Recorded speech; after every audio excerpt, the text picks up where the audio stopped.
નમસ્કાર, આપ જોઈ રહ્યા છો નેશન પ્લસ ન્યૂઝ. હું છું આપની સાથે હેતલ ભગત. આણંદ તાલુકાના જીટોડિયા ચાવડાપુરા ચર્ચ ખાતે 30 ફૂટ ઊંચા ક્રિસમસ ટ્રીનું લોકાર્પણ કરવામાં આવ્યું હતું. દુનિયાભરમાં 1 જાન્યુઆરીએ નવું વર્ષ તરીકે ઉજવવામાં આવે અને 25મી ડિસેમ્બરથી નાતાલની ઉજવણી પણ શરૂ થાય છે. તદનુસાર આણંદના ચાવડાપુરા ખાતે 30 ફૂટ ઊંચા ક્રિસમસ ટ્રીનું લોકાર્પણ કરાયું. આ પૂર્વે ક્રિસ્ટા કોર્નર ખાતેથી ચાવડાપુરા ચર્ચ સુધી સાન્તા પરેડનું આયોજન કરવામાં આવ્યું હતું, જેમાં મોટી સંખ્યામાં ખ્રિસ્તી સમાજના લોકો જોડાયા હતા. ચર્ચના મુખ્ય સભા પુરોહિત ફાધર જગદીશ મેકવાને ધર્મજનોને શુભેચ્છાઓ પાઠવી હતી.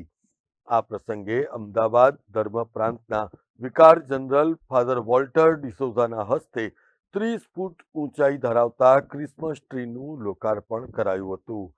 આ ક્રિસમસ ટ્રી હર્ષદભાઈ નામના દાતા દ્વારા ચર્ચને દાન આપવામાં આવ્યું છે. દિનેશ પટેલ સાથે Hiren Shah, Nation Plus News, Khambhat. સમાચારોનો સતત અપડેટ મેળવવા માટે અમારી નેશન પ્લસ ન્યૂઝની યુટ્યુબ ચેનલને સબસ્ક્રાઇબ કરો, બેલ આઇકન દબાવો અને જોડાયેલા રહો ફેસબુક, ઇન્સ્ટાગ્રામ અને ટ્વિટર પર.